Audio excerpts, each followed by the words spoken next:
This is in consideration of consent agenda items that were postponed from July 20th. Madam City Clerk, will you please call the roll? Councilmembers Huff. Here. Perkins. Here. Stewart. Here. DeLucy. Here. STEINMEYER. Here. Hobart. Here. Mayor Ware. Here. Madam City, we're going to just pull all three of these from the consent agenda for separate consideration. So Madam City Clerk, will you begin with item number 1? Council action is requested to issue a purchase order to Converge One Inc. in the amount of $1,877,067.49 for hardware and software to modernize the city's primary and disaster recovery data centers. Okay, Mr. City Manager, I believe that we have a presentation that was prepared for the council this evening on these items. Would you like to proceed with that now and talk about, I assume it addresses all three, is that correct? It does, and the council had asked some very thoughtful questions at the regular meeting last week. They'd asked that we come to this adjourned meeting tonight to hear from the recommended consultant. So we do have that team here. Their presentation would cover all three of the consent agenda items, and with your indulgence, we can go ahead and launch right into that. Okay. Very good. So I'll go ahead and yield to our Chief Information Officer, Jason Newkirk, to introduce the topic. All right, thank you. Good evening, Mayor and members of the council. Tonight I want to take a few minutes to explain the implementation plan of the 3 items that are before you and talk about how they fit together. Each of these 3 projects that we're looking at are designed to be comprehensive projects that will enhance our cybersecurity capabilities and modernize the city's data center and network. While each of these projects is a technology project, fundamentally it's about mitigating risk. Implementing each of these projects will significantly lower the city's overall risk and will prepare the city for future technology enhancements that will help improve how we can serve the citizens of Independence. To prepare for these projects, we've been working with both Converge One and RTI for the last 8 months in order to design a solution that will fit the needs of the city, including expanded growth for the next 7 years. These solutions will be purchased through contracts that we're competitively bid on, and therefore we're benefiting from bulk purchasing power, and it means we're getting better pricing, so we're not paying list price for these items. Both companies have strong local presences and have worked on projects very similar to these. Now, I'm going to introduce Chris Johnson, IT Manager, who's going to go over the project timeline and how each of these projects fits together. We also have representatives from Converge One and RTI here to explain their roles in these projects and what their companies are going to do to ensure the success of these projects. Madam Mayor, ladies and gentlemen of the council, thank you so much for this opportunity to speak tonight to these slides. If I can get to them.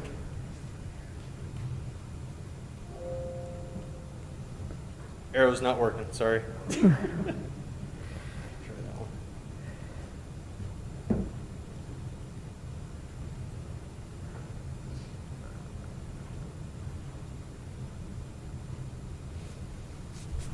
Good thing I'm not the tech guy, right? Good thing.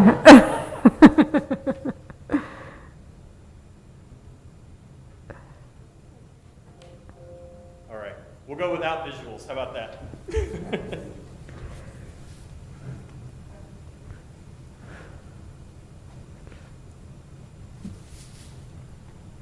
All right. Okay, so what I was going to show you is just as a classic project management Gantt chart for these 4 projects. And the point that I wanted to get across with that is that all 4 of these projects are being professionally managed. In my own personal career, I've been a technology project manager for over 20 years now. So I've implemented numerous projects very similar to these. And we have set up this schedule so that each of these 4 projects run in series, not in parallel. So we're not trying to do all this work at one time, because that would be overwhelming for our small staff. So we're doing them one at a time to make sure that we can ensure each project gets the attention that it needs, and that we can drive each project individually to success before we move on to the next project. And so to speak more to that, I'm going to call up the representatives from each of the companies that are serving as our consultants and our engineering team for this. So first will be Ms. Megan Rains from Converge One. Hey there. Good evening. Thank you for allowing me some time to speak with you guys. I'm Megan Rains, account manager with Converge One. As Jason and Chris shared, they shared their confidence in the success of these projects. And I wanted to also state the confidence that I have to meet the timeframes that Chris has presented. We have slated our top engineers to help implement some of these projects. They come each with 20 years plus of experience with the product sets that we've helped design out. Additionally, we have a project manager with a long history of overseeing very similar projects. That particular person also has extensive experience working with the particular engineers that are slated to deliver the solutions. So that there's a good rapport between them. The project manager's responsibility is to oversee communication, mitigate risk, and communicate between the service delivery team, our engineers, and with the city's IT team. We have installed and configured very similar designs with some other local municipalities. Kansas City, Missouri Airport, KCMO and KCPD, the city of KCMO and KCPD, Jackson County, Lawrence School District, and City of Lenexa, just to name a few, that all have very similar product sets that we've designed out for you guys. I appreciate the time and look forward to working with you guys together. All right, thanks, Megan. And then next is Mr. Chris Slump from Riverside Technologies. And just to clarify, so Converge One, they are assisting with our cybersecurity project and the data center project. Riverside is helping with our networking project. Good evening. Thank you very much, Ms. Mayor, and also for council members. I also want to thank you all for your business through the years. I've actually been doing business with the city now since 1992. I don't come by these gray hairs by accident. I would like to thank you for the confidence that you're giving us as far as working with our team up to this point. We've been engaged with Chris and his teams for about 8 months, using our engineers and our project management in getting to this point. It's also been a team effort with our manufacturers getting to this point. It's been very much a team effort getting the design from the many different needs throughout the city that a network entails. You have all different kinds of business transacting within the city. That has been studied, measured, and now we are presenting those solutions tonight. We are capable of doing that. We are an HPE Platinum partner, which is their highest level. We are currently engaged and producing projects like this throughout the nation successfully and can be measured by that at any given time. Current projects in the neighborhood, right now we just completed doing the entire state of Nebraska in a very similar data center and network move, in which we refreshed their entire data center and network between Lincoln and Omaha, in which we did a very similar forklift refresh to what you're going to experience, except it was on a much larger scale, using very similar products. Does anybody have any questions? Are there any questions from the council? I'm confused. Are we having 3 projects or 4 projects? You're having basically 3 projects I'm really using. Just one? I'm just one. Okay. Just the network. Okay. Yeah, sorry for that confusion. So the cybersecurity, there's 2 pieces, 2 components to that. Okay. I'm calling it 4, so that's my mistake. Okay. It's 3 projects. Okay. But Riverside isn't involved with the cybersecurity part? That's correct. All right, thank you, I'm sorry. Thank you. That's correct. Yes, Councilman Huff? Yes, this is a purchase on the hardware equipment there for the data, right? In the case of the network, it is largely hardware. That is just the network. Okay, because this says hardware on here. Network hardware.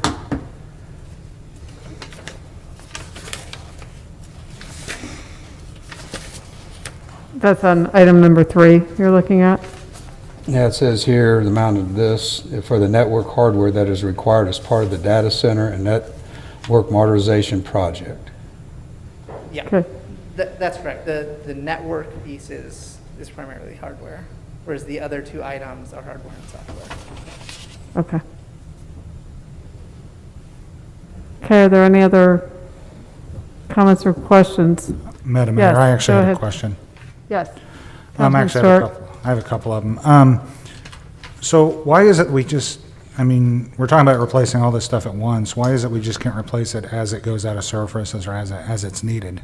Yeah, that's an excellent question. So really, we actually looked into that. So not only do we have a lot of equipment kind of coming into life at the same time, but what we're doing here is an actual consolidation. So we are purchasing less total pieces of equipment by doing it this way than if we were to do one-for-one replacements. We actually went through that exercise with Converge One. We said, all right, here's all of the items that we have. If we were to buy individual replacements for each of these, what would it cost? And it came out to be quite a bit more. What we're looking here is not continue with what we've done in the past, which is buy servers, pieces of hardware for a specific project or a specific department, but really buy the equipment that the entire city needs. And so we gain a lot of efficiencies by doing that, not only staff efficiencies, but obviously through just purchasing, we're able to buy essentially bigger, more beefier hardware, but less of it in total. I have one more question. Yes. That you're aware of, have you had any internal or even external attacks on the computer systems? So I'd rather not go in a public meeting into details about that. Okay. But I would love to answer that question offline. Okay.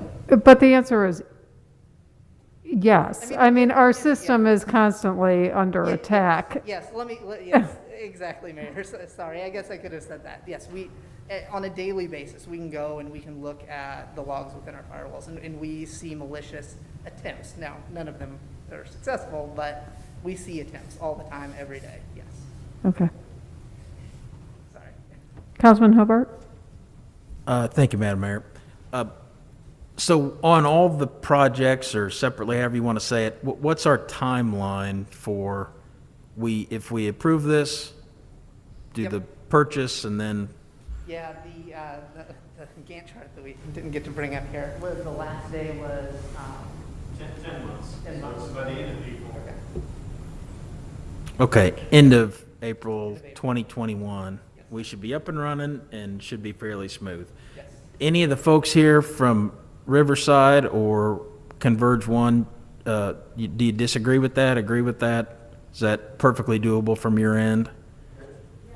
We went through all the timelines with, Sir, would you mind, I'm sorry, would you just mind coming to the microphone? Only because we're streaming and televised and we want to make sure that the public can hear. Yeah, so I'm Yeah. Lucas with Converge One. I'm sales director for the local government market here. We went through the timelines with the city and what RTI has come up with their piece of it, and there was enough time, even with if there are some hiccups that would happen along the way, we still have enough time to finish it by the end of April. So. Okay, and while you mentioned RTI, you guys have all talked amongst yourselves in the city, and everybody here that's a decision maker, and sort of designed this setup? That is correct. And it's what you'd obviously recommend, and it all should work together and be good and all that? That is correct, sir. Okay. It's a shame you're not seeing the Gantt chart. Yeah. Gotcha. I appreciate that. Yeah, yeah. Madam Mayor. Is there a way, Meg, is there a way we could see, I mean, is that something you could just email to us somehow, or? Yeah, it would really be helpful to see that, but while we have 10 or 12 tech people in the room working on that. I do have a question, and maybe this is for the city manager who's in a sidebar at the moment. It's just that, I mean, I did listen to some of the meeting last week, so I heard a lot of the discussion that happened on this council while I was not here. But, you know, what occurs to me as I look, you know, up and down the row here, we made technology a priority for this council in 2013, and I think maybe I was the only person who was on the council at that time. And it was because nearly every single one of our systems was woefully outdated and had not been adequately maintained. So we weren't moving from generation to generation on many of our legacy systems. I mean, court, billing, payroll, I mean, on and on and, you know, on. And so they've all been expensive, and most of them don't go very smoothly because of the level of conversion that you're doing, the level of training that needs to take place among our staff. So this is, you know, somewhat different in a sense because this is really the backbone that all those systems that we've invested in and trained people on are operating off of. So, I mean, I don't pretend to understand the actual technology, but I do understand that there's efficiencies that can be gained by putting some of these operations together in what I would assume to be much more sophisticated equipment that we're currently running off of. Whereas, you know, in the past, it's like we had a server for public works, we have a server for, you know, the water department, however that is. So I'm just, you know, picturing this in my mind. So, Mr. City Manager, when is the last time we've made any sort of, you know, significant upgrade or investment in what is really, like I say, the backbone that everything else is running off of? Because I don't remember making any. To the best of my memory, I can't recall anything we've done in, I would say the last 4 years, 4 or 5 years have. Longer than that. Yeah. We haven't made a significant hardware investment in 8+ years. Yeah, I was going to say, in my time in the city, our investment in technology has been more of just a fundamental reinvestment in personal computers, a PC replacement program, and even that's been pretty extended. I think that's been about a 10-year cycle for most of those assets at best. But back office, mainframe type stuff, I'm not aware of one we've made in my... We've done what you explained, Mayor, and when we've had a specific need, we've purchased things, but we haven't done a whole project where we replace everything that needs to be replaced in a very long time. Okay. I think it maybe wasn't clear that, I mean, this isn't a time when anybody wants to spend money. I mean, we are all very concerned about our local economy, our municipal, you know, our organization's actual budget and what might happen. We expect it to be much further along in this pandemic by this point than we are in terms of seeing the light at the end of the tunnel. So obviously that's a great concern, but I don't think it was clear necessarily to everybody that this is a 7-year implementation. I mean, this expenditure will be spread out over the period of 7 years using tax-exempt financing, which also is not guaranteed forever. I mean, that's a battle that we fight continually at the state and federal level, is to be able to preserve tax-exempt financing for municipalities. So I do think that this is a good opportunity to utilize that tool and to spread this expense over a long period of time. and potentially longer if necessary. I mean, I would say that that is also an option that would be possible were our finances to require that. So I just wanted to get some clarity on that. And it looks like now we have our fantastic chart Yep, so here's Chris. up and running. All right. So this is laid out with the 4 projects. So the first 2 will be the security project, but there are 2 components to that. So what you're seeing now is the first component of that, which is a managed security service. So we will be contracting with a professional service provider who will monitor and maintain our security alerts, so that when there are events on our network, they will immediately receive those alerts and immediately begin triaging and diagnosing what those alerts are from. So they're a professional service. This is what they do. And so cybersecurity or a security operations center is a very unique and very difficult skill set to hire against. And it's something that quite frankly, as a municipality, we would really struggle with staffing that internally. And so going with a managed service provider like this really is the only solution. And we've worked with our consultants and also done market research to ensure that this specific provider is the best solution for the city. They may not be the most expensive, they may not be the least expensive, but they're the right fit for our technology and what we're doing in the city. And so with this schedule, this is set up to start immediately. As soon as we're able to approve these contracts, we will begin implementation on this first project. We've allotted about 3 months total, and that includes training throughout the life cycle of that project.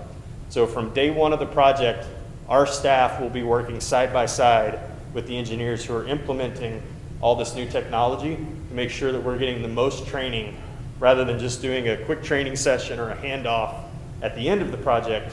We're requiring that they train us throughout the project so that we see the physical implementation, we see the configuration, the testing, everything that has to be done to make sure these solutions are successful. We're going to be a part of that entire process rather than just getting a handoff at the end. So that's the training piece. So this is the first project scheduled to end in October. May, can I ask a question about the training piece before we move on? We have 4 or 5 employees in tech services. Is that about right? 4 that are part of the network services team Right. will be running these tools. Okay. So what if you guys all get, hired away by some billionaire genius and what happens to our training? I mean, do we have to repurchase that training if we have new employees come on board? I mean, we've had this problem in some of our other installations where we have a turnover, for whatever reason, we get a turnover in personnel and everybody who is trained isn't here, takes that training someplace else. And then we have to, so how does that training component, is that something we buy once and we always have access to it? Or is it a limited type of, a course? Great question, and it's a concept that I call train the trainer. Mm-hmm. So the engineers will be training our current staff on how to run and operate these systems. It's my job as the manager of that team to make sure that we document those processes and procedures so that we have it written down, so that if there is turnover, we have that training documented and we can continue to pass that training on. So the engineers that are implementing it are training my staff to then be the trainers Okay. for the next folks who come along. Okay, thank you. Madam Mayor. Yes. In terms of the hardware, I'm curious, what is the availability? Physical hardware, is that right? Is this what we're talking about? What is the availability? I mean, everybody seems to be looking for or we're waiting on inventory. What is the availability? Is there a wait time? Is there a lag time? What are we talking? Sure. So we've had those discussions, not only with consultants, but with the actual manufacturers, the vendors Who's manufacturing these? So we have, for this project, it's a company called Arctic Wolf. That's the name of the managed security provider. Okay. We'll also be using a company called Checkpoint, and then primarily Dell for the data center solution. And we've worked with each of those vendors to evaluate what their current lead times are for hardware procurement, and those schedules are built into the schedules that I'm showing you now. Okay, so you're going to be getting into that. If you want to go to that detail, absolutely, we can do that. We'll just point it out when we get to it. So, sure. Sorry. So the line item number 3, procurement, that you'll see that on each of these charts. That includes the current lead time from each manufacturer for the appropriate project. And so you're saying basically we got 4.8 weeks? Correct. For this project. For the other projects, that'll be a different timeline. Okay, okay. So does that 4.8 weeks clock start when council approval is gained? It starts when the contract is processed by the Right. consultant, which if we get approval tonight, we will sign those contracts tomorrow, provide those to the consultant. They'll need a few days to process those. But once those orders are submitted, that's when that clock starts. But that should all happen within 5 days. So if for some reason the council postponed this further, obviously we can't place the order until we execute the contract. So that just gives us longer time that we stay in our existing situation. Correct. Okay. For some of these projects, it would actually incur additional cost because we are already aware of changes to the global price list for some of this equipment that take effect 1 August. So if we delay this even 1 week, there will be additional cost on top of what we presented now. And is the cost, and I'm sorry if these questions were already asked last week, but is the cost a direct cost to the supplier, or is one of our or some of our consultants securing that price for us? It's changes to the hardware cost, so it's Okay. directly from the manufacturer. Gotcha. Thank you. How old is this timeline? Sorry? How old is this? When did you put the 4.8 weeks together? When was the last time you made this? We confirmed all of these schedules last week. Last week? After the council meeting, yes. Okay. Okay. Yeah, so this is what you're looking at now is the second piece of the cybersecurity project. So this is the true security infrastructure that the first project will be monitoring for us. So this is the Checkpoint vendor, and so this is a comprehensive suite of cybersecurity tools that will protect all aspects, all components of our IT infrastructure, from our desktop computers and laptops to mobile devices to anything we're using on the cloud and our network and data centers. Again, you'll see that this is all total is about an 18-week project. Again, calling out the last line item, that training will be conducted throughout the full life cycle of the project. And this project will not begin until we complete implementation of the first project.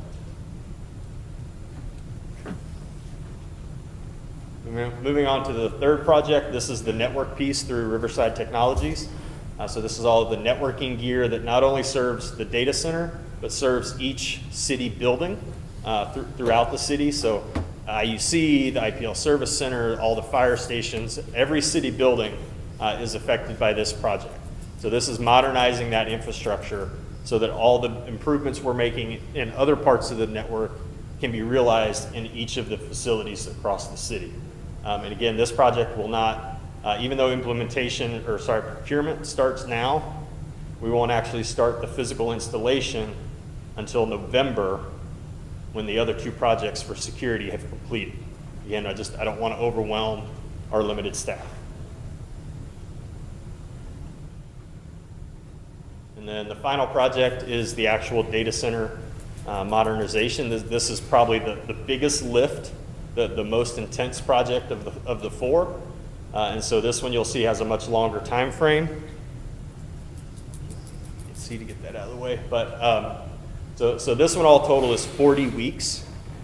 You'll see there is a much larger pre-install prep period for this one because there's so much hardware that we have to decommission from the current data centers. There's new hardware that we have to install to prepare for this. So there's a lot of prep work that will go into this, but then the actual physical turning things up, getting them configured, that's the piece that will move very quickly.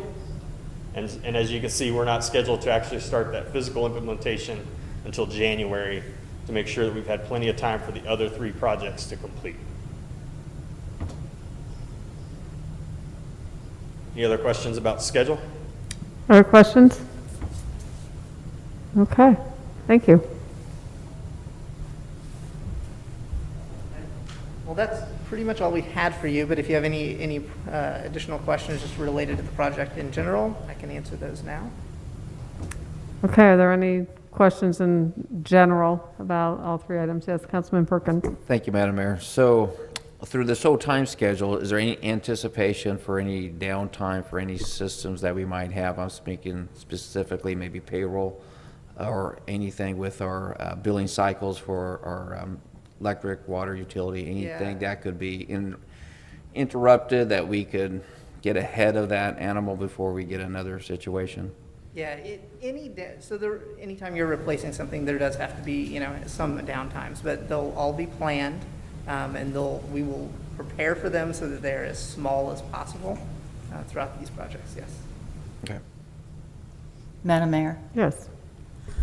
Jason, first, thank you so much for spending the afternoon educating me about these projects. And Chris, thank you very much. I don't know where Adam went. He probably is exhausted after the afternoon we spent together. But I sincerely appreciate it. And I know that you sent an email to us late today that clarifies a little bit about the numbers on project number 2. Because when I looked at the original number, it seemed that the water cost was pretty high. And so I would just suggest everybody check their email for about 4 this afternoon, because the water price has substantially come down. The way it was displaying on there, it kind of like shifted everything. It shifted a lot. And so our email made me so much more comfortable. Thank you, Jason. Thank you, Madam Mayor. Okay, thank you. If there's no general questions, item number 1 has been read. It does need a motion and a second for discussion. I move approval of item 1. It's been moved and seconded. Is there any further discussion on item number 1? Madam Mayor, Yes. I just want to say that, just in regards to really all of these, everyday hackers are trying to access municipalities all over this country. And like he said, there's attempts here. I don't know if they've been successful or not, but there's definitely attempts. This data includes names, addresses, dates of birth, social security numbers. We hear about some of the large cities that have been hacked, but some of the small ones, there was an article in 2019 by the New York Times. There were 22 cities that were simultaneously hacked. Some of these cities were as small as 5,000 people. And they were, to get their data back, they were requesting millions of dollars, so I don't know how we can't afford not to do this.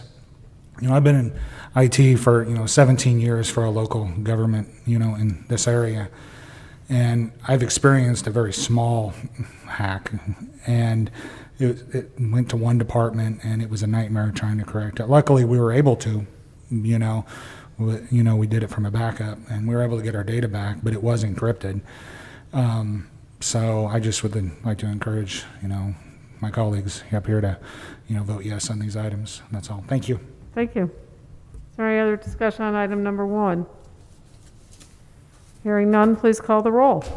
Councilmember Suff? Yes. Perkins? Yes. Stewart? Yes. DeLucy? Yes. Steinmeier? Yes. Hobart? Yes. Mayor Weir? Yes, item number 1 passes. Item number 2.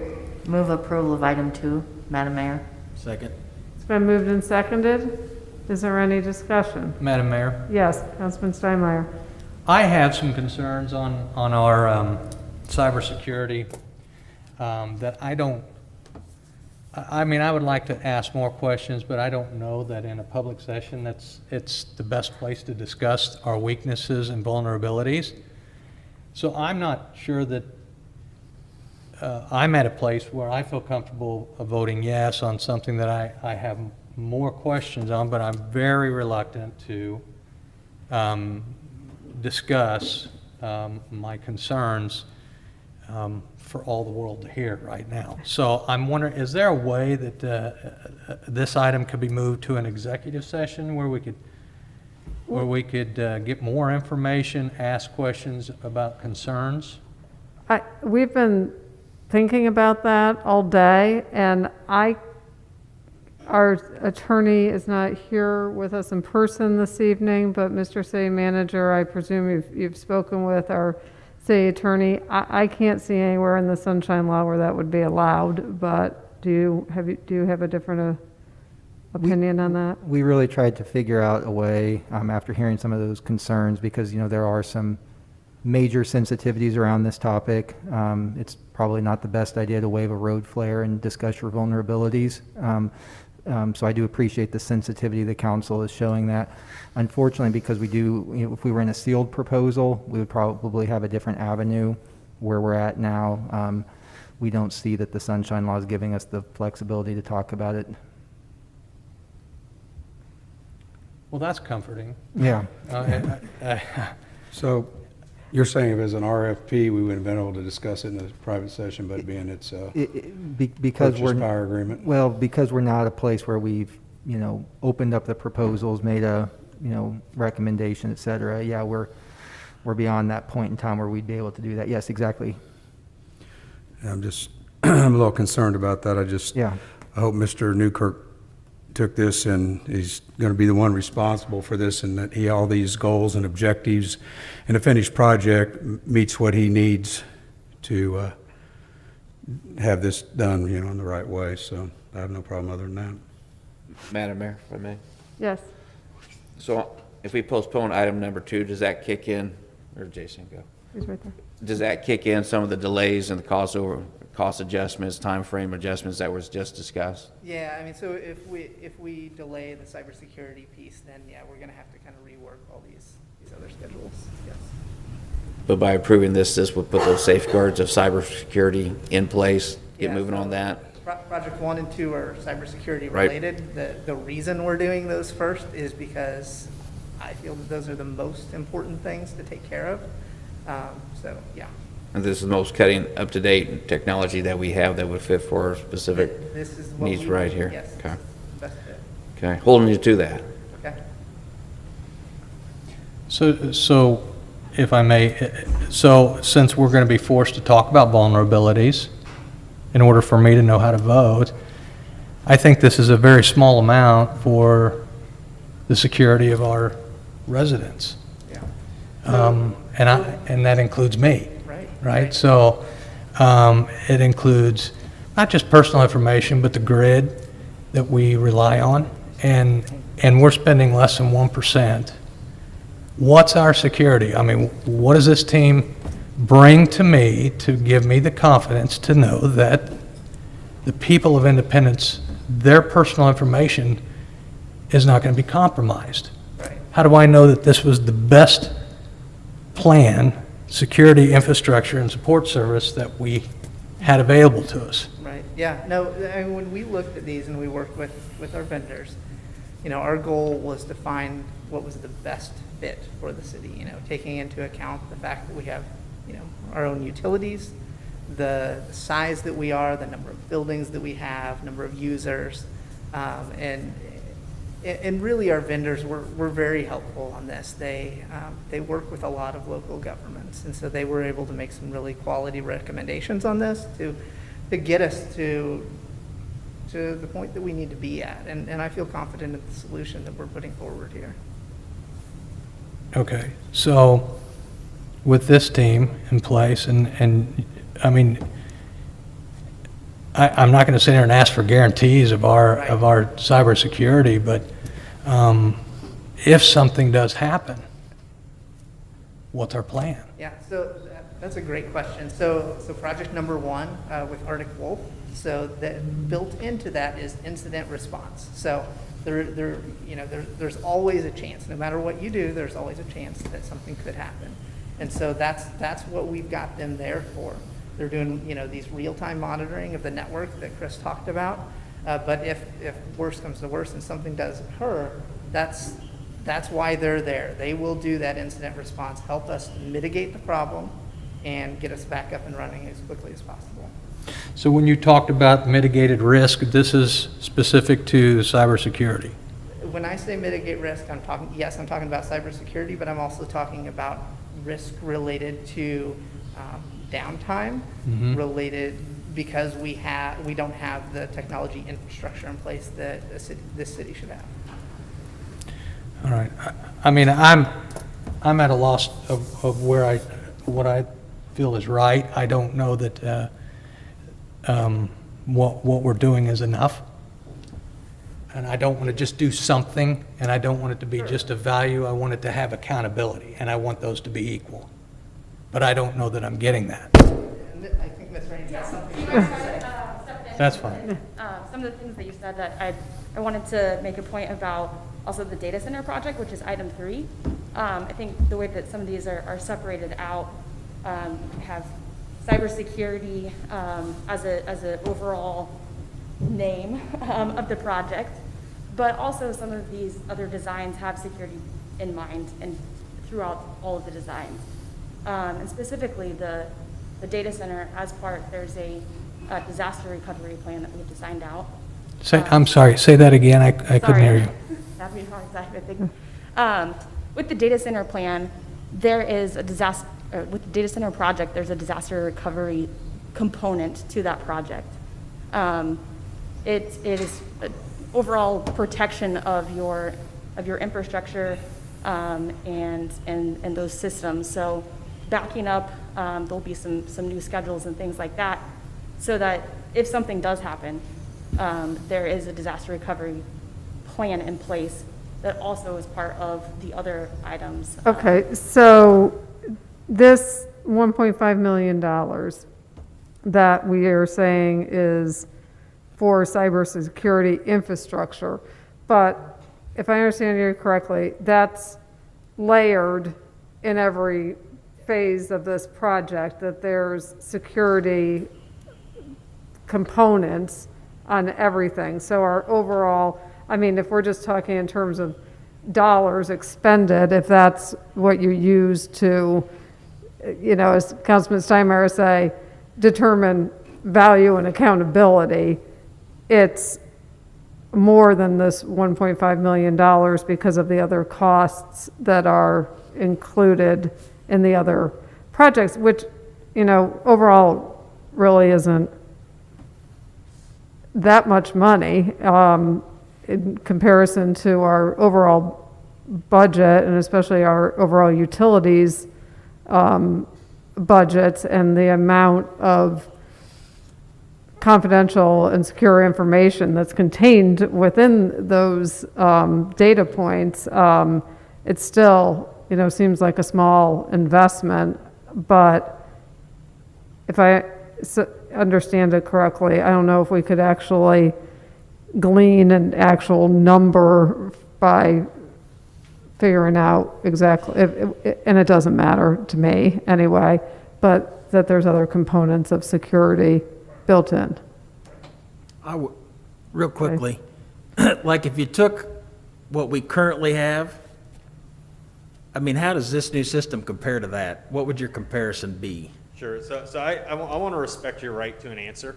Yes. But also be aware of the sensitivity of the topic, right? Right. So over the last 2 years, we've had multiple third parties come in and do various evaluations, audits of our security systems, our IT systems. Each of those has rated us below where we should be. This solution, these solutions together, will move us not only to where we should be, but when compared to other municipalities, we will be better than the industry average for local government as far as the standard of cybersecurity. We will be on par or where we should be industry-wide, regardless of sector, basically nationwide for cybersecurity. That will be the improvement in our security posture. Thank you. Councilman Steinmeier, I think I interrupted you, so were you? Well, Please continue. Well, I just want to know since we're discussing this, we're trying to improve it, but what does it look like in a year? What does it look like in 2 years? I mean, the threats become more sophisticated, the hackers become better educated, and they obviously have a network that they talk in. And so how do we stay ahead of those things? Because I don't know what your risk is, but to the city, one hack that causes tens of millions, $100 million, we don't have that. How do we recover from that? Are you going to come in and write a check to help us get our... Not on my salary, no. Well, I think you should pay to work here. So, But that's what I'm saying. How do we protect ourselves from year to year, and how do we know that what we're getting is staying ahead of the game? Absolutely. So you nailed it right on the head. Cybersecurity is a environment, a threat that is changing on a daily basis. Mm-hmm. There are new threats literally every day. It's what in the industry we call 0 day. So there's been zero opportunity for the industry to identify that threat and build a solution to counter that threat. That's a 0 day threat. These solutions that we're putting in place through these projects will allow us to detect threats that don't have solutions yet. And I know that sounds counterintuitive, but there are ways to do that through behavioral analysis of traffic on the network, through different tools and techniques. You can identify those anomalies. Even when you don't know what you're looking for, you can find them and identify them because they're different than what's normal. And that is what these types of tools will enable us to do. And that is how we protect ourselves against those threats that are unknown and that are emerging as we progress through this 7-year life cycle. So you're talking about some machine learning? Yes, machine learning is absolutely a part of this. Mr. City Manager, did you have something you wanted to add? Yeah, because Councilmember Steinmeier brings up a good point about, how do we make sure we continue to advance? You could really look across the organization, and in the last several years, the council will recall, we had a comprehensive development plan that wasn't updated in 25 years. We had an employee pay plan that wasn't updated in 20 years. We have $1 billion of deferred maintenance for our streets, bridges, sidewalks, water and sewer systems, et cetera. We have $0 in the general fund that we invest in any kind of a vehicle fleet replacement program.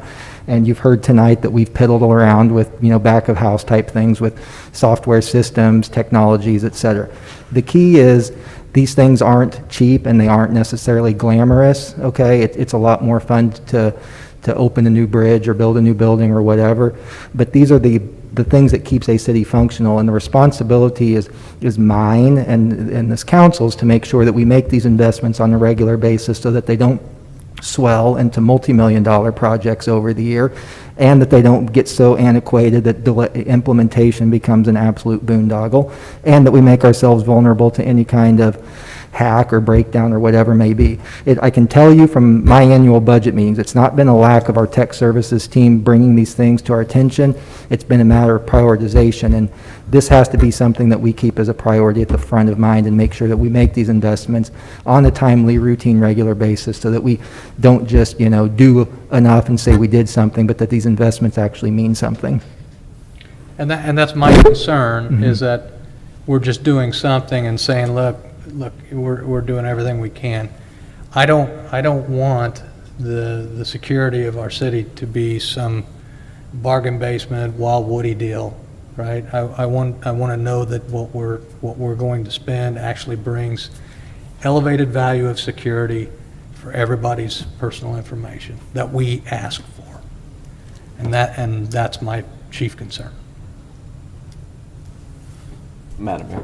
Yes. Thank Councilman? you. If I remember from the conversation that we had last week, there was some discussion of possible industry standard of price point of average spending for municipalities and stuff like that. So I'm assuming those numbers kind of fluctuate depending on size, complexity, and legacy systems, non-legacy systems there. Through an industry standard, Mr. City Manager, question for you, do we need to start budgeting a specific percentage to keep meeting future needs. For that, I think industry standard was 8% or something like that. Don't know if that necessarily fits us, but most certainly we need to take a look on how we can reflect that into future budgeting to what our needs are, not necessarily an industry, good golly, an industry standard that doesn't necessarily meet our needs. Yeah, I think it's going to be very important that we really prioritize, because just like any other family, we have a limited budget and a lot of options of how to spend that budget out there.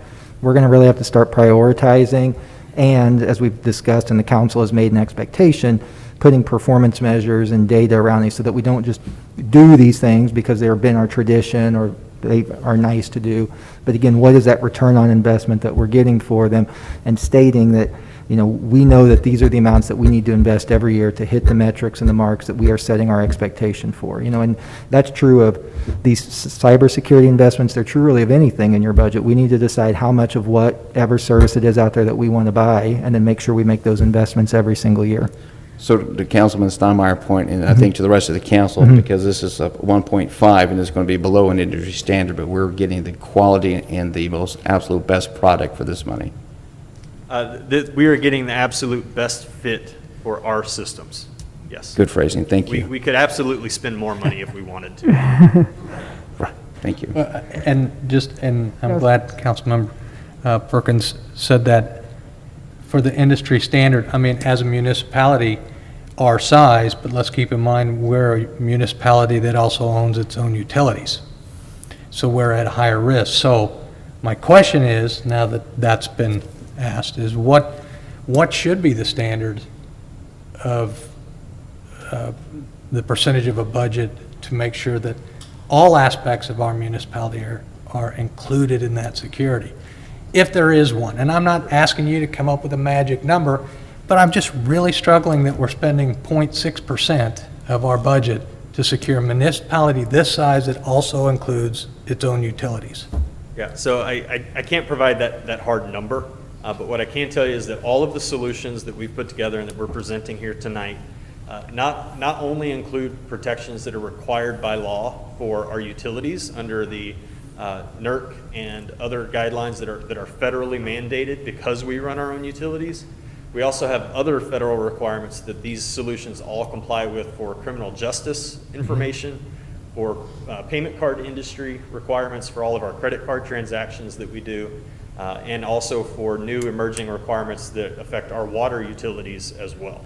All of those have been considered in these solutions, and while I don't know what that percentage is, I can tell you that is how we know that these solutions meet the standards that are required by law. Okay. To follow it up for a second, it's Chris Davis, is that right? Johnson. Johnson. My apologies. No problem. So I think it was Ms. Raines that said that Converge One had just done MCI, the airport, and the city of KC, MO, and KCPD, and Lenexa. I mean, we're getting a similar product to that. So if KC, if the airport fails, I mean, they have some massive problems, right? Yeah. Clearly. So, I can appreciate the concerns, but I don't know what better, promise or recommendation we could get. So while I see your point, Mr. Steinmeier, I don't know what else you could say other than we've done these high security projects. Riverside Technology just did networking for the entire state of Nebraska. We're obviously not that big here, right? So, I mean, really close, right? So, at least from my perspective, if I've got these folks sitting in front of me today, I got everybody saying it's their best recommendation, I feel good about that. So, anyway. Yeah, the only thing I would add to that is it is actually a bigger risk picture than just our utilities. As a municipality, we're very different from a private company or many other organizations in that when things do go bad, we become a life safety organization.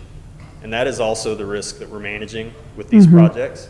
When things go bad, PD steps up, fire department steps up, the emergency operations team, that's when they go into action the most. And we have to be able to support their operations. So it's more than just utilities, it truly is a life safety risk as well. I have a question.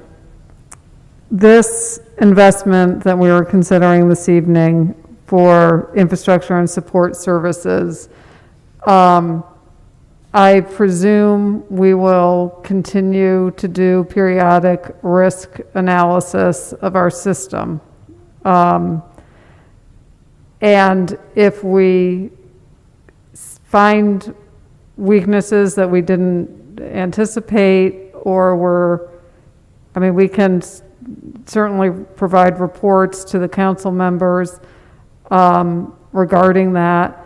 Is this system something that can be enhanced if we decided down the road that we didn't put in enough?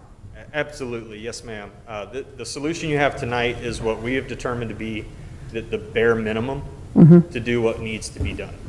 Like I said, we can always spend more money. There are plenty of additional layers of security, plenty of additional functionality, capabilities that we could add to our portfolio for cybersecurity. But this is the minimum solution that we need to implement today to make sure that we're safe. And it can just be built right on top of what we're buying? Yes, ma'am. Okay. Okay, are there any other comments or questions on item number 2? Okay, hearing none, Madam City Clerk, will you please call the roll? Councilmember Huff? Yes. Perkins? Yes. Stewart? Yes. DeLucy? Yes. Steinmeier? Yes. Hobart? Yes. Mayor Weir? Yes. Item number 2 passes. Item number 3. Madam Mayor, move approval. Second. It's been moved and seconded. Is there any discussion? Hearing none, please call the roll. Councilmembers Huff? Yes. Perkins? Yes. Stewart? Yes. DeLucy? Yes. Steinmeier? Yes. Hobart? Yes. Mayor Weir? Yes, item number 3 passes. Okay, this concludes our adjourned council agenda, and I will call to order our council study session for July 27th, 2020. Our first presentation is on our risk management program overview. Mr. City Manager. Yes, Madam Mayor, members of the council. Tonight we're going to give a quick update to the council on actually 2 costs that are built into your budget that really aren't often discussed or brought to the surface, but those are risk management and those are actually workers' compensation as well. Those are costs that both insure and protect our employees who may become injured during the course of their work with the city, and also insures our assets, our vehicles and our properties, et cetera. The great news is that these are costs that we can very much control. As we are able to protect our workforce and protect our assets, we minimize those costs, but they, again, are major costs incurred in our budget every year. So we want to just talk with the council a little bit, particularly in light with the COVID-19 pandemic. This was a topic that Councilmember Steinmeier and I early on had a chance to visit about our workforce and how it related to some of our insurance costs. So tonight, our Director of Finance Administration, Brian Kidney, is going to give a quick introduction, and I believe we have a couple of our consultants who help us manage this program who are going to chime in as well. So I'll go ahead and yield to Mr. Kidney. Mayor and Council, I just want to make a quick introduction to the group that we have that handles our risk management for the city. When I came on board, that was one area that I was asked to really take a close, hard look at. And so we did an assessment, a quick assessment within the department itself. We found that we were spending about $350,000 in administrative costs to administer this program that we thought was just a little bit heavy. So we did a restructuring in the law and risk management area and brought in consultants. We're paying Charlesworth and Associates about $120,000 a year to administer the program, and so we feel that we're doing really well on the cost benefit side of things. We also saw a lot of backed up claims. We had a lot of outstanding workers' comp. And so working with Charlesworth, we decided we really wanted to be aggressive, take care of outstanding claims, make sure that our employees are taken care of, getting back to work on the workers' comp side of things. So we think it's been fairly successful, but I do want to introduce Peter Summerson, who is with Charlesworth and Associates. He's online, and I'm wondering, Becky, if you could give him access to run, or I can just flip through. Okay, I'll just flip through the slides as he's moving. Okay, so Peter, are you on the line? I am. Can you hear me? Okay. Are you handing it over to me, Brian? Yes, but I'm going to work on the slides. All right. Well, thank you, Mayor and members of the City Council. My name is Peter Simonson, and I'm a consultant with Charlesworth Consulting. As Brian said, Charlesworth Consulting was hired by the city in January of 2019 to provide assistance for the risk management program. But our history goes back beyond just 2019. Bob Charlesworth, who's also on the call here, was involved in the city's risk management program for a number of years in the late 1990s and early 2000s. And so he's brings some additional information and knowledge of the program, historical knowledge of the program. I'll start off here and just kind of talk broadly about the risk management program. I have a few slides to go through, but I really want this to be a conversation. So if you guys have any questions for me, I'm certainly ready to answer them, and we can try and get those done at the end. So I want to leave plenty of time for that. The core mission of the city's risk management program is to preserve and protect the city's assets, both human and physical, and to manage the city's exposure to risk. So what that means is that we can't eliminate risk. Our employees are out in public, they're doing dangerous jobs, things happen, we have to be on the street, we have to be doing our core essential functions.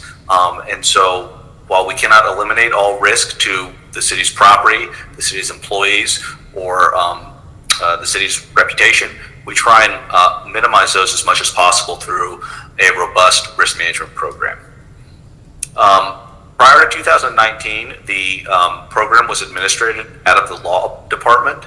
As Brian mentioned, they did a restructuring, and the risk management program now sits in the finance and administration department. So there are a number of people who are involved in the city's risk management program, both on staff and then outside parties. As Brian mentioned, Charlesworth Consulting, we are the risk management consultants, and we help administer the entire risk management program. There are 5 members on the team that work on Charlesworth, on the city's account, and there are at least 4 of us who handle it on a daily basis and who are involved in working with the city to manage the program. Locked-in Companies is the city's insurance broker. And the insurance broker is responsible for procuring the insurance for the city. And they will go out and bring quotes to us, and then we will review them with the city and then select the program. But Locked-in actually provides the insurance. Thomas McGee is the city's third-party administrator, and they administer the city's liability and workers' compensation claims. And I'll touch on that in a minute when we get to the workers' compensation program. The city also utilizes the services of Jeannie Toyne and Associates. Jeannie Toyne and Associates are licensed nurses, and they run a nurse triage hotline for the city. So if there's an injured employee, 24 hours a day, 7 days a week, 365 days a year, they can call that hotline and talk to a licensed registered nurse, and that person can direct medical care for the injured employee, be it to go to an urgent care, to go to the hospital, or to triage at home and monitor the situation. The city also has outside counsel, which we use to defend the city and its employees in litigation, both on a liability side as well as workers' compensation. So the first thing I want to talk about is the city's workers' compensation program. The main players here are Charlesworth. We have all the injuries come through us, and we receive all the injured employee reports. Those reports then get processed and turned into Thomas McGee. Thomas McGee is the city's third-party administrator, and they're going to determine the compensability of the claim, so whether or not it's going to be covered by workers' compensation, and they're also going to direct the medical care of the employee to the appropriate doctors or nurse practitioners, physical therapy, all those sorts of things. I would also like to talk briefly about, 2019 there were 146 workers' compensation claims. Workers' compensation has also been impacted by COVID-19. The governor signed a executive order, I believe in early April, maybe mid-April, that addressed COVID-19 exposures for first responders. We have worked with the city from the beginning in the early days of the coronavirus outbreak to come up with a protocol and a procedure for the employees and to make sure that they receive medical care if necessary. Since March, we've tracked 179 exposures, and we've gotten almost 40 employees tested. That was very difficult early on when tests were unavailable, but we now have a good, quick program where we can get exposed employees tested quickly, and then we also follow up with them on a daily basis to remind them to check their temperature and monitor themselves for any changes in symptoms, and then also to continue whatever the protocol requires, either self-monitoring, quarantine, a follow-up test, a secondary test, all those sorts of things. So we've been working on a lot on the COVID-19 issue since it's come about and since our employees are still out there in the field.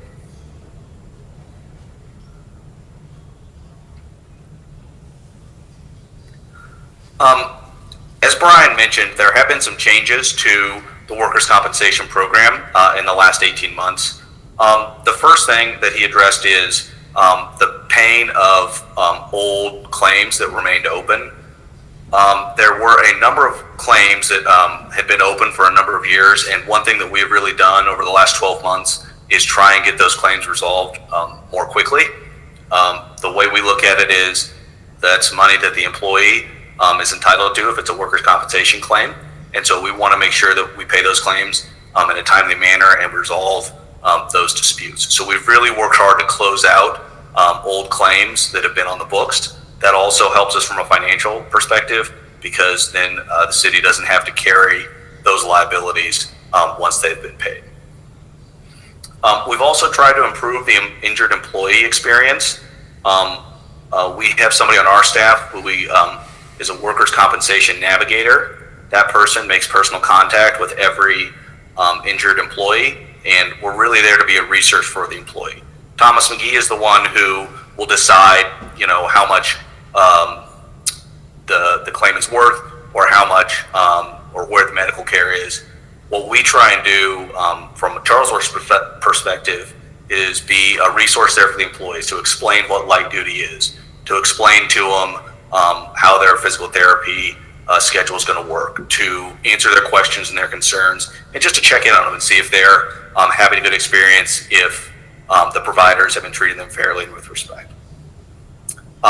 We think that these hopefully are going to show some improved outcomes by checking in and providing a more robust coordination of the employees' medical care. Another thing that we've done and we've really strived to do is improve the communication with the city's stakeholders and the departments to solicit feedback about the workers' compensation program, and also to make sure that they understand what is going on with their employees who are injured, where they're at in the workers' compensation process, when we think they're going to be back to work, if they're on light duty, when their appointments are scheduled for, and trying to make sure that everybody has as much information as possible to make sure that the employees are getting taken care of and the departments can plan ahead. With that, I'd like to just pause for a minute and see if there are any questions about the topics that I've covered so far before we jump into property insurance, if that's okay. We can also save the questions for the end. I guess I'll leave it up to you, Mayor. Are there any questions from the council at this point? Okay, thank you. You can continue. I'd like to talk about is the city's property insurance program. The city has about over $250 million in hard assets, and Lockton is working, has been the city's insurance broker for a long time, and they are responsible for procuring the insurance for the city. The property insurance covers losses that the city suffers in the event of a building burning down, a tornado, all those sorts of things. So it's insurance that pays the city for damage to its property. Our insurance covers buildings, contents, vehicles, and equipment. We also, one thing that we have worked on over the last year is to improve specifically our vehicle and equipment coverage to make sure that all of our vehicles are covered. Previously, we were with a carrier and only large, expensive vehicles were covered, and we now have vehicle insurance for all vehicles that the city is operating on the road. Another part of the property insurance is the subrogation. And subrogation is when the city's property is damaged. Yeah, we have insurance for it, but maybe the insurance deductible is high and the loss doesn't hit that deductible amount. Or maybe it's some minor piece of property that we may not have insurance on. So what we have done since becoming involved in the city is sought out parties who are responsible for damaging the city property and tried to recover from them. Much like if your car was hit by somebody, you or your insurance company would go against the person who was responsible and try and recover the money that was paid. We're doing the same thing for the city. It's taxpayer money. If we do not recover, it's out the door. And oftentimes it's fairly easy to identify the responsible party, particularly on issues where, one we see a lot is a drunk driver or a driver is driving and they hit street lights or telephone poles, utility poles, all those sorts of things. They may seem minor, but that money really adds up. And so far this year, we've recovered almost $150,000 in subrogation money to cover losses to city property that's the responsibility of the third parties who damaged it. I will also talk briefly about the property insurance renewal, because you're going to be seeing us again in a couple weeks for our insurance, our property insurance renewal. That program renews about this time every year, and because of the changes in the city's property exposures, specifically the shutting down of the Blue Valley Power Plant, we have had a difficult time structuring that property program, and Lockton has been working overtime to come up with a solution for us where we're going to insure the utility property separate from the non-utility property. So we're essentially creating two programs, one for the utility property and one for the non-utility property. And because of the deadlines and because of the timing of this, we executed a 30-day extension of the current property insurance. So that covers us through the end of August. And then next month in August, we'll be bringing the full renewal to the city council for approval. The next thing I'd like to talk about is the city's liability program. And the city is a member of the state's risk retention group. And this covers the city's, liability covers the city's for third-party claims against it. So this is, property insurance covers you for your losses. Liability covers us for other people's losses when they would sue the city for something that occurred. The city is a member of state's retention group, and for each occurrence, the city is responsible for the first $200,000 of the claim. Thereafter, the insurance kicks in. The city utilizes Thomas McGee and outside counsel to administer our claims program. And in 2019, there were 111 claims against the city. Those can be as minor as a pothole claim to serious claims, be it employment law, law enforcement, all those sorts of claims. So that number covers all types of claims, from the most minor all the way up to the most severe. The last thing I will say, I think this is our last slide, but I do want to bring it up. It actually wasn't even on here because these are just the major programs. The city has a number of other insurance policies in place that we kind of call they're minor policies, just in terms of the dollars that are spent. They're not necessarily minor in terms of the risk. And one such policy is the city's cyber liability policy. When we joined the city in 2019, the city was insured through the MOPERM, which is a insurance pool out of Missouri. And the city had cyber liability insurance as part of that program. And it was $100,000 was the limit of that program. We quickly identified that as an area of significant risk. And the city now carries $3 million of cyber liability insurance. And that program includes coverage for all the major risks that a municipality would face today. The two most common being a data breach and a cyber ransom attack. Both of those are covered under the city's cyber liability insurance program. One of the perks of having a cyber liability insurance is that you have the ability to call in. They have a hotline set up, and they can assist the entity in breach response. That may not be something that's absolutely necessary, depending on what the city has in place with its internal sources and its vendors. But one of the things that is available is a 24/7 hotline. So with that, I will stand for questions. And Okay, thank you very much. Are there any comments or questions from the council? Okay, well, thank you very much. We appreciate the presentation. Our next presentation is on Truman Connected. Mr. City Manager. Yes, Madam Mayor, members of the council, the Truman Connect project is an exciting project that you're going to get an update on here tonight. Tremendous investment in our community, and best part of it is almost entirely federally grant funded. So our municipal services department is managing that project. I'm going to ask our engineer from municipal services, Mike Winkler, just to give a quick introduction of this topic, and then we have our project management team queued up tonight who will give you an overview of how the project's unfolded to date and then our timeline moving forward. So I will go ahead and turn over to Mr. Winkler. Thank you, Mr. City Manager, Madam Mayor, council members.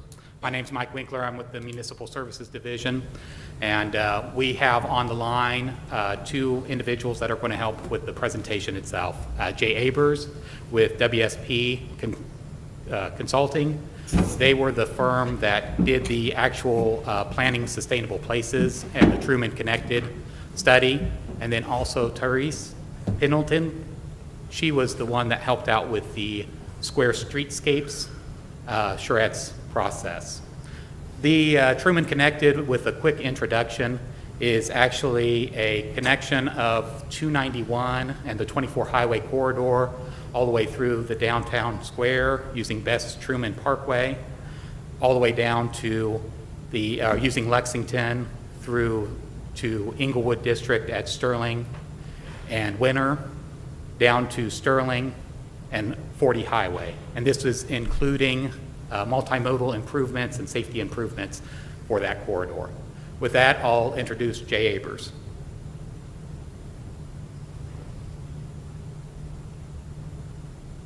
Thank you, Mike. Can you all hear me? Yes, we can hear you. Thank you. Very good. Okay. Madam Mayor, members of the council, thank you very much for having us here tonight. This is a project that we are very excited about, something that's been a really exciting project to be involved with, and something that the public is really connected with throughout the process. So as Mike said, my name is Jay Aber. I'm a traffic engineer and transportation planner with WSP Engineering Consultant, and we were the consultant lead for the project. And as Mike mentioned, Therese Pendleton is here as well. She was involved with the Square Streetscape study, but also helped with the public involvement efforts on the Truman Connected project. So we're just going to give a little background about the project, the funding, the program, the initial goals of the project, through to what we did in terms of engaging the public, some data-driven analysis, and then the outcomes of the project. So do you all want me to operate the slideshow, or do you want to advance as we go? Jay, if you can go ahead and advance, that'd be fine. Oh, he won't. Okay. Okay. All right. Let me know when you need it advanced. Okay, thanks. Yeah, you can go on. Yeah. So again, the project. This project, as the Mr. City Manager mentioned, is federally funded. 80% of the funds for the planning project came through the Mid-America Regional Council as part of the Planning Sustainable Places program. This is a program that's in its, I believe, fifth year or fifth cycle now. This was actually part of the fourth cycle, so these funds were applied for just over 2 years ago at this point. The Planning Sustainable Places program is intended to assist local agencies within the MARC region to do planning for local activity centers, has a major focus on public engagement and consensus building, and really focuses on identifying those projects related to sustainable development, transportation, and creating sustainable places. You can go on. These items here were items that were noted in the original application to MARC for the Planning Sustainable Places grant funding. So it was focused on transportation options, forwarding the efforts of the Historic Trails Retracement Plan, looking at a single optimal route. So this was not a network plan. This was really looking at a single route, a single facility, and then again, doing that robust public engagement that Travis is going to touch on. You can go on. So this map just generally shows, again, highlights the study area and the initial goals. The study area was generally the core of Independence in the area bounded by 435, I-70, 291, and the river. It was actually a little bit smaller than that, but generally that was the area. And those key points there, Truman Library, Truman Square, the Inglewood Station Arts District, and the Truman Sports Complex were those key destinations that was the goal to connect through the city. And so our job throughout the project was sort of to determine where that location of that facility would be, generally within that yellow highlighted area throughout there to identify that optimal route. As I mentioned, the funds were applied for just about 2 years ago through MARC, but our project actually started just about a year ago at this point. We had a 4-stage process where we looked to discover what were the key elements the city was interested in, the steering committee, the public, come back, devise some of those concept designs, present those to the public and to the steering committee to distill those down into more refined concepts, and finally to deliver the final plan and concept design. And this project was completed at the end of April of this year. And now I'm going to turn it over to Travis to talk through the public engagement that we did on the project. Good evening, everyone. One of the things that's really great about Truman Connected is that we had a really wonderful steering committee made up of a variety of different people from your community, and they're listed on the screen there.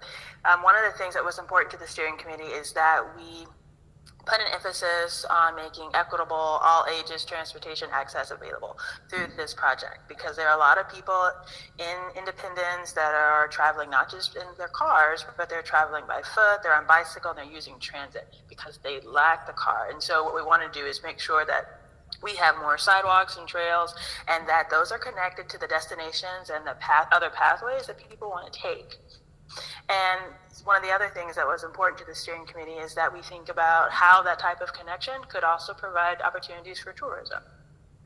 And so we know that President Truman is central to independence, but also there's so many amenities that have his name associated with them and places that he went that could be connected.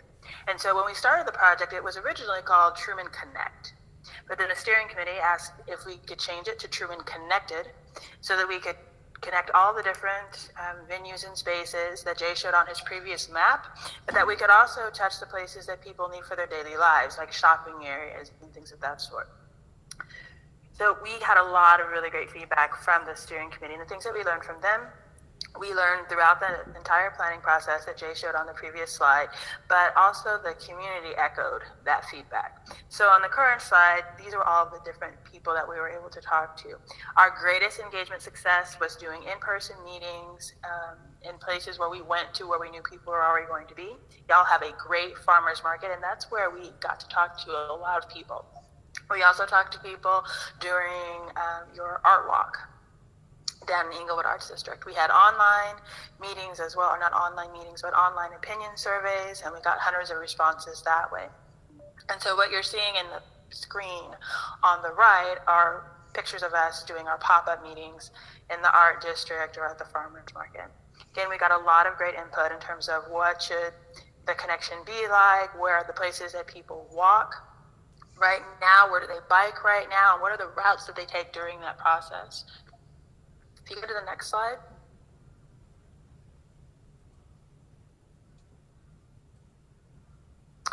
So these are some of our survey results in terms of what people are using in terms of transportation.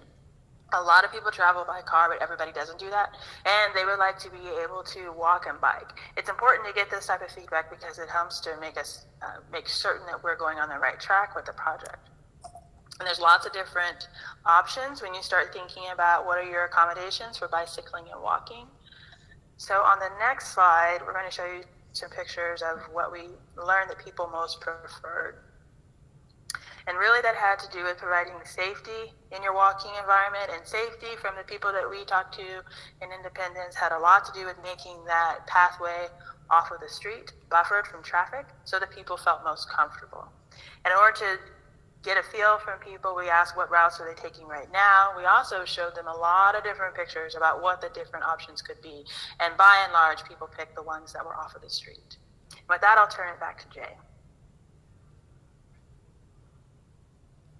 Thanks, Travis. I'm going to go to the next slide. So in addition to all the work that Travis did in terms of engaging the public, both online and in person, we reviewed a lot of past plans. You all have done a lot of very good past planning efforts, and it was important to city staff and to the steering committee and public that we didn't ignore those, that instead we referenced those and built upon those. So you can see the list of all the different past plans we reviewed as part of this, but most importantly, the new comprehensive plan, the strategic plan, the historic trails retracement plan, the streetscape action plan were very crucial to our effort, and then also connecting into the ongoing work on 24 Highway and 40 Highway, and then other plans that have come before that as well. In working through, looking at the past plans, looking at the goals, talking with the public, talking with the steering committee, we came up with this as a vision statement for the project. So that vision statement is that the Truman Connected Facility will be a safe, inclusive, and aesthetically pleasing space for walking and biking that connects people of Independence to each other and to the city's rich history. And you can see those elements highlighted. As Travis said, safety was very important to people, inclusivity, and having a place that was really something that the city could take pride in, is aesthetically pleasing. People wanted to focus on walking and biking as modes of transportation for this. Transit was also a consideration, but primarily this was focused on walking and biking through the city. And again, connecting people to each other, providing those community connections, and especially connecting to the city's rich history that the city has so much pride in. In addition to the vision, we set up a set of goals. These were in no order of priority, but were all equally important. talking about connecting the casual pedestrian and cyclist to schools, places of work, shopping, dining, a very utilitarian transportation aspect of how you can get through the city walking and biking, providing a space to lead healthier lifestyles through active transportation, a quality of life benefit, supporting existing and new businesses by connecting residents and visitors to them, supporting the economic development aspect that can be had with active transportation investments, offering an interactive connection to Independence's history, again, the historical connection, and then, as I mentioned, increasing that community pride by creating an aesthetically pleasing space that can also be well maintained. In addition to the outreach and looking at past planning, a central component of this was looking at the data and utilizing a data-driven approach. We looked at a lot of different things from crash data, pedestrian and cyclist crash data where people were being injured or killed, a lot of demographic data from the Census Bureau American Community Survey to show where the population density was, the job centers, job density, and also where people primarily or where a higher percentage of the population did not have access to personal vehicles. And then the third source of data was from the public themselves. Through our online surveys, we had some mapping exercises where people were able to put in pin spots on the map where they wanted to walk, where they wanted to bike, and then key destinations, locations they wanted to access, whether they were schools, places of worship, entertainment districts. And so we were able to take all those map pins from the public and bring them into this data-driven approach. In working with the steering committee, we came up with a series of preliminary alignments, some different options, looking at different key sections, starting from the top right, from the Truman Library to the square, the second segment from the square to Inglewood Station Arts District, the third segment from Inglewood down to US 40 Highway, and then the fourth segment from 40 Highway to the Rock Island Trail, phase 2 and phase 3 of the Rock Island Trail, just south of the Truman Sports Complex. These were a result of a lot of work with the steering committee and different options and talking through different things, using the data and using their expertise and knowledge of the community. After coming up with these initial options, we went back to that data and did a scoring activity where each one of the elements of the goals related to connectivity, recreation, economic development, historic connection were scored, along with a high-level implementation feasibility score, looking at cost, right-of-way impacts, railroad crossings, and impact of vehicle travel, and came up with a score for each one of those sections and segments. You can see that scoring on the left. And I'll mention that there's a lot more detail in the final planning document that has been submitted. So there's quite a bit more detail in there. So I won't go into all the details now in the interest of time. But utilizing this, we came up with final recommendation for the actual Truman connected facility, and the bolder continuous lines on here, the red, blue, and dark blue lines represent the recommended locations for the 3 phases of the Truman connected facility. Phase 1 from the library through the square to Inglewood, phase 2 down Sterling from Inglewood to 40 Highway, and then phase 3 from 40 Highway to Rock Island Trail along Blue Ridge Cutoff. Something I wanted to highlight though is that as part of this, the real goal of this project was to identify a single route and a single facility type. But in talking with the public and steering committee, there's a lot of other good options there. So the other options we show as future phases were also highly scored, and there were members of the community that like these options as well. So we did keep those on, showing them as future phases, but not necessarily as part of the first phase of the Truman Connected project.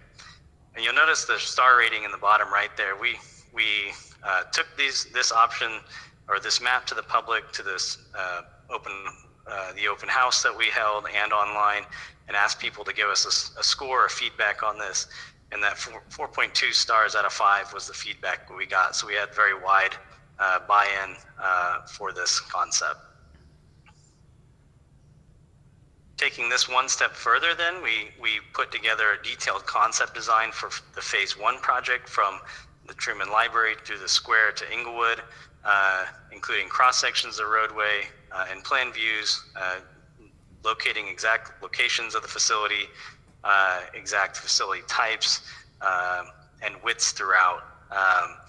And you'll notice that it's hard to see a little bit on here, but we did focus as much as we could on providing a separated facility that provided a space for cyclists and then a space for pedestrians, either pedestrians or low-speed cyclists, children on bicycles, because the steering committee felt strongly that it was important to separate the high-speed cyclists from the other low-speed users for safety and comfort of all users.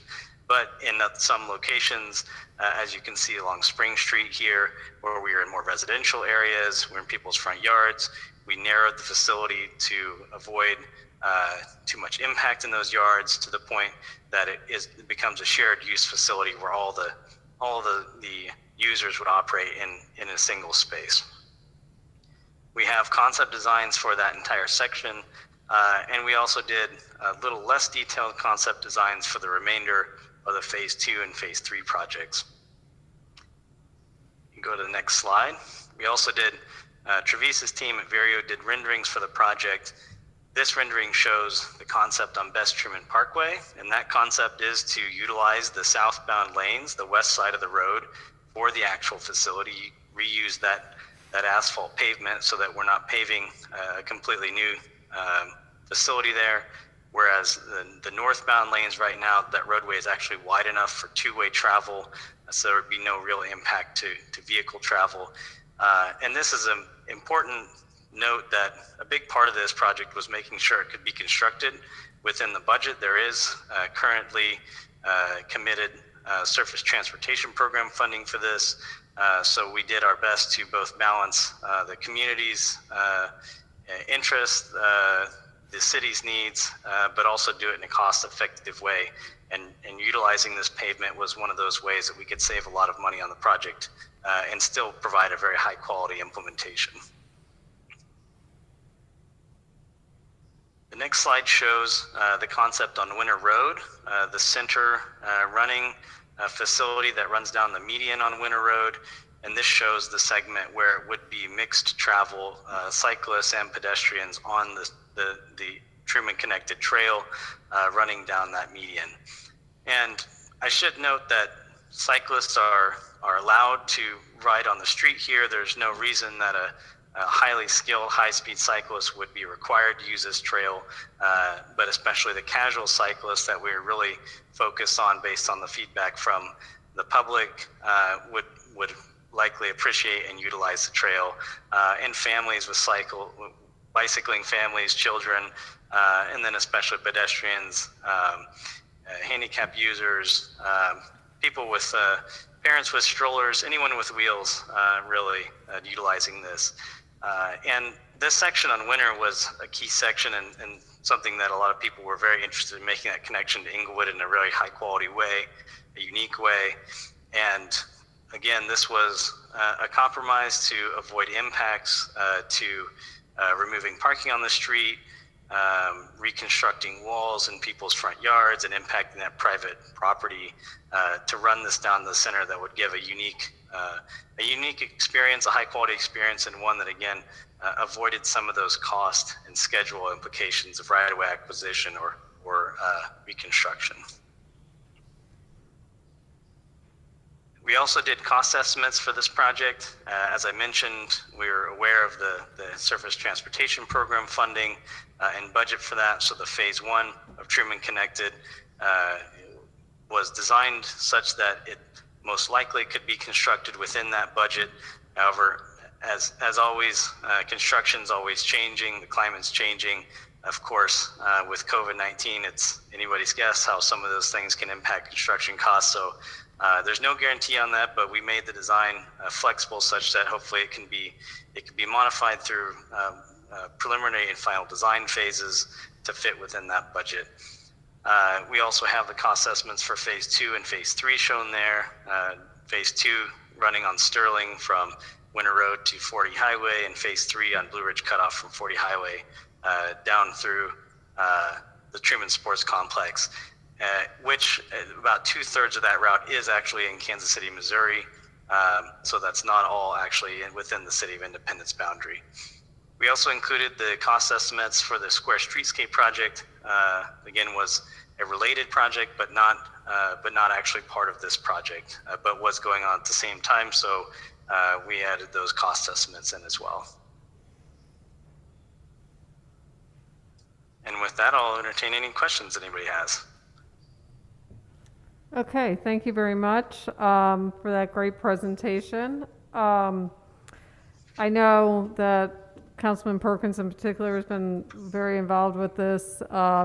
When this is, if we're able to see this project to full completion, this will obviously be located within the 1st and 4th districts of the city, but certainly I would say accessed by everybody in the city in a really unique way. I mean, with everything that we talk about these days, this is a lot of money to come up with over a period of time, and that's just a great big unknown at this particular juncture, but something I think that certainly has a tremendous amount of public support, and the public engagement that we've conducted to this point has been very, very positive and encouraging, and will continue to do those types of things. My only question at this point, as this is really an update, and we do have some funding secured for the first phase of it, so that is certainly going to be a reality, we fully expect,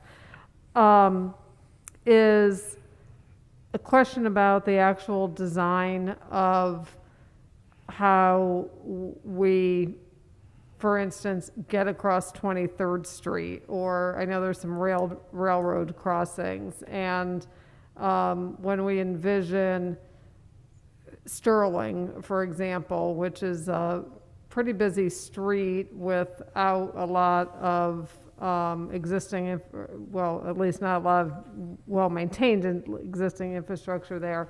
Have we gotten into that level of detail, or I presume that the estimated design cost, that will give us a better sense of exactly what this will look like in terms of how we overcome some of those things that come to mind that seem to be pretty significant challenges. Absolutely. As part of the original design, as Jay had indicated, there's a little bit more firm data on the first 2 phases, which is the Truman Connected and the Square Streetscapes. Mm-hmm. And the later phases, which has not been, or we have turned that in for Mid-America Regional Council, the federal funding grants Mm-hmm. during this cycle, and we are refining those cost estimates for that grant cycle. But as we start digging into and secure those funds for the grant, we should be able to fine-tune that estimate. Okay, thank you. Madam Any other Mayor- comments or questions? Yes. Matt, it is me over here. Oh, I'm like, whose voice is Yeah. that? I had a question, Okay. It's hard to see everybody from up here. Yeah, hey, just real quick, because I want to piggyback off something Mr. Winkler said that I want to make sure doesn't get lost. There is every year an allocation of federal grant money through what's known as the Surface Transportation Program that's made available to the Kansas City metropolitan area. And the Mid-America Regional Council has a formal process where every city sends representatives down there. There's a process by which these projects are scored, and then funds are allocated based on those scoring recommendations. Our staff, Lisa Phelps, who's now over Municipal Services, Mike Winkler, others who are involved in that process, have really done an excellent job of crafting and, as Mike said, refining that proposal. And there's still some time to go and unfold, but as of right now, this project, and of all the projects across the metropolitan area that have been submitted, this project is ranking in the top 5 of those. And so that will bring a significant amount of federal dollars to this project and limit the need for our local resources and taxpayer dollars to be invested in this project, meaning they can go for other uses across the community. Okay, thank you. Madam Mayor, I had Yes. a question. Mhm. I realize I'm kind of jumping ahead, but on the winter 2020 phase of it, when will the public meetings and the online commenting start up? Well, for phase one of Truman Connected and the Square Streetscapes, assuming that we get started on both of those concurrent to the Truman Connected phase one, that we would secure our consultant this fall, and the actual construction fees or construction grant funding that will be available in federal fiscal year 2022. So our goal would be construction either in the fall of 21 or the spring of 22. And- Regarding the outreach to the public to help refine those items, we would be targeting preliminary design through the winter months, so probably spring of 21. And how would you let them know that? How would that be advertised? Traditionally, we have done outreach. There's several different ways that we have done outreach. I know that we will use our social media platforms, and we will also have the advertisements through the city scene and any other outreach opportunities to help facilitate that message being shared. Okay, thank you. Yes, Councilman Perkins. Thank you, Madam Mayor. Over the past year, it's been a pleasure working with Jay and Travis and the whole committee trying to put all this together, dealing with, hours and hours of sitting down and discussing and kicking around and talking to literally hundreds of people, both in person and online, to coming up with this idea. And it's very important to note that the idea of moving the city forward in the conversations we've been having with the community, with our leadership exchanges. A connected community is a thriving community. We have some great historical assets to connect one side or the other, and to our historical sites to one side and to the other side, and get that energy going and get that connectivity rolling. But most importantly is that these funds are being leveraged through federal money, state money, that our tax dollars are being leveraged into a very high level, significant manner. So it's important to get out there and let people know that this is the stuff that's really happening, taking place. Mr. City Manager, regarding the bidding process and construction costs in this year of COVID, we can see the possibility that looking out 21, 22, maybe even 22, 23 in this project, other projects, that there's companies out there hungry for business, that we could possibly take advantage of some very strong competitive bidding to help drive those prices down, to even have a stronger reach with these grant money and fundings. Yeah, what we're noticing in the economy right now is just what you said, that a lot of these vendors are hungry for work. I think the council saw this about a month ago with the street overlay program and the competitive bids that we got with that. So we want to strike that right balance of recognizing our financial situation and moving forward on the things for which we have a funding available for, and prioritization, but also recognizing that with interest rates where they are and the competitiveness of the economy right now in terms of trying to get bids out to different construction firms, we try to strike that right balance and make sure we take advantage of where the economics are at right now. Sure, absolutely. Thank you for all the hard work. Okay, any other comments or questions? Yeah. Oh, hang on just a second. Councilman Hobart, we'll go to you first. This will just be really quick. I have a history degree, and I couldn't be. I've spent tons of time inside the Truman Library, but I just couldn't be more excited for like a positive, outdoorsy, nature, like friendly, welcoming thing for our city. So I really appreciate all the work behind the scenes that went into this, and Councilman Perkins and everybody that has done it. So thank you very much. Councilmember DeLucy. Yes, I'm looking at, I think it's slide 17 of 22, where it has the colors. Phase 1 is red, and Phase 2 is blue, and Phase 3, I think, is black. Anyway, the Phase 1 we're talking about doing first is the Best Truman Parkway down to through Inglewood, right? That's what we're talking about doing right now? Correct. Okay. And did I understand correctly that you're going to be closing the west road of Best Truman Parkway and just using the east road for traffic going both ways? Correct. So what the traffic studies had found was that the use of the facility is well over or under capacity for the existing roadway. So traffic could be handled on the single set of lanes, which are the northernmost, or what Jay had indicated were the westbound lanes or the northbound lanes of Best Truman Parkway. What that does is then it introduces the cycle track and the multi-use trail for the existing southbound pavement on the west side of the roadway. So would you be doing anything to the west side of the roadway, or just closing it to vehicle traffic? No, there were some amenities that were indicated, and as we start getting into the actual design, some of the examples that had come from the, I'm sorry, I'm trying to find that slide again. Some of the findings that were indicated was essentially a cycle track, which is indicated in the blue. Whether or not we will facilitate that will be driven by project budget, and the red section on the west end of it is, of course, the multi-use trail. Okay. Jay, can you talk a little bit about, or Therese, about the items in the middle, kind of what Okay. you guys are visioning? That looked a little in our, okay, that makes more sense, because that looked almost like a wall, that red part in the Okay. illustration. I think it's because of that sort of vertical bench, and then there's so I understand now that that's the walking trail and the cycle track, so that would be the two existing lanes would be converted. I mean, they would require some kind of pavement Correct. enhancements, and, you know, this shows landscaping and seating and some, you know, Yeah, so the middle section of the historical asphalt. panels or, you know, something to that effect. Correct. Okay. So where's the road? Where's the vehicle traffic? It's not shown here, but it would be to the So- right of that tree. Oh, okay. So if you look at this exhibit, this figure, right on the right side there is the actual channel, the stream channel that runs between the two sets of lanes. Oh, I see. Okay.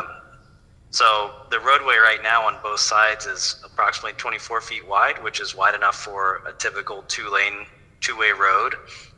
And so, yeah, the actual northbound lanes on the east side of the road, you could just barely see over on the far right of that picture going off in the distance. So then the red and the blue section is actually the existing roadbed for the southbound lanes.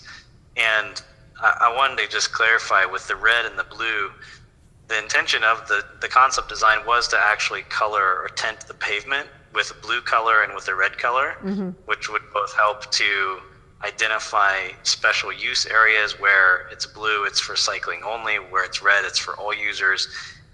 And then also to really give a very strong wayfinding throughout the city. So whenever you see that red pavement or that blue pavement, you know you're on the Truman Connected facility.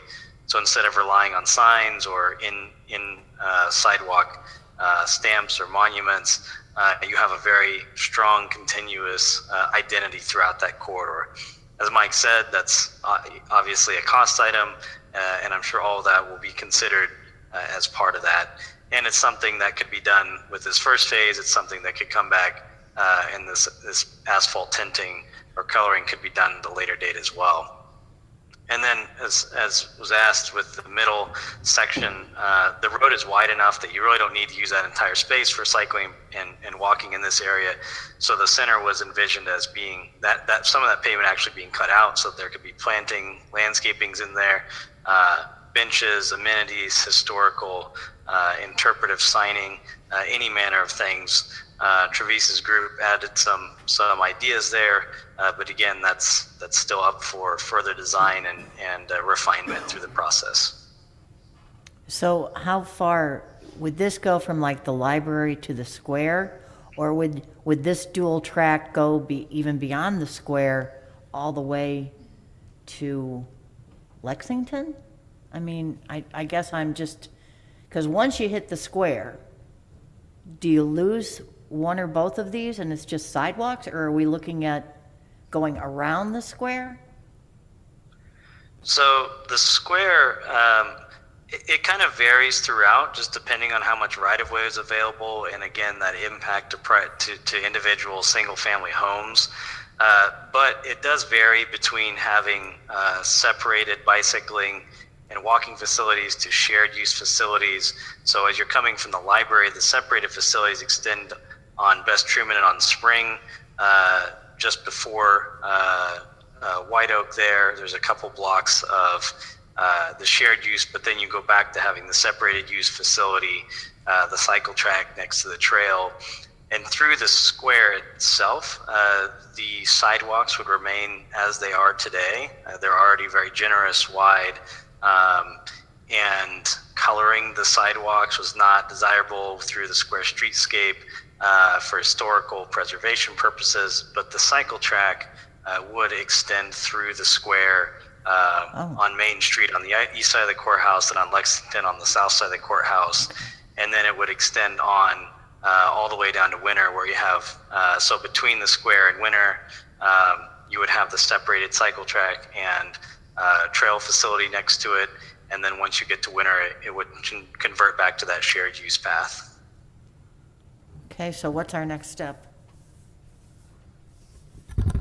The next step after tonight would be basically a resolution of support, which would be just the council saying that, you know, in this conceptual phase where there's still design work and all of that to be done, but at this point the council is supportive of this, et cetera. That gives us something then as part of this federal grant application to show that, you know, we've engaged with the governing body, we've had these public hearings, et cetera. So we are intending to bring that to you at one of the upcoming council meetings in August.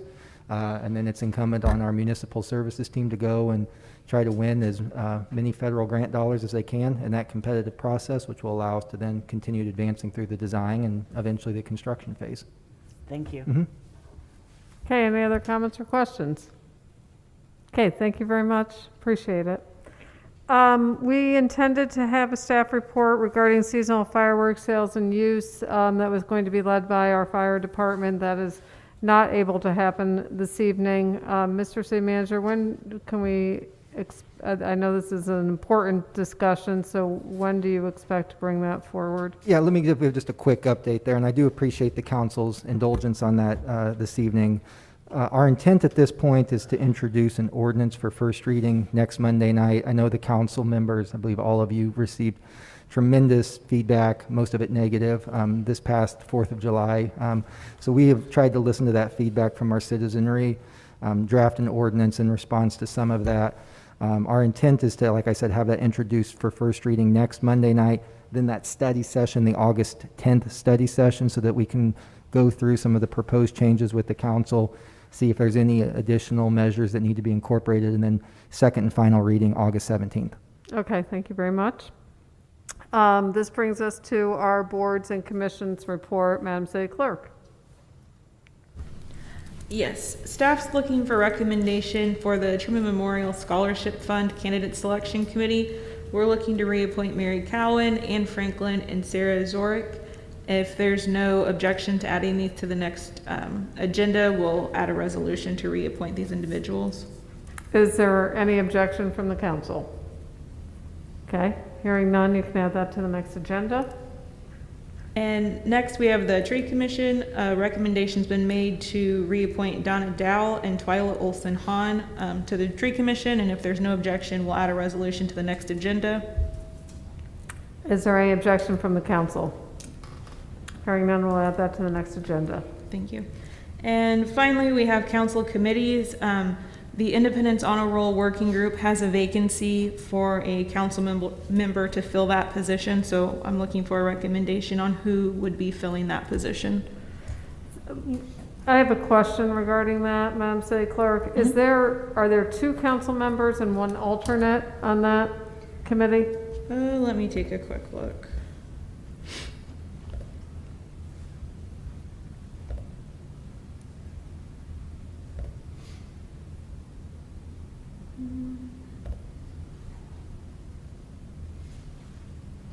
I'm showing 3 council members, but none of them are listed as alternates. I'd have to look at the resolution to see if any of those 3 positions are alternates. And who is currently serving?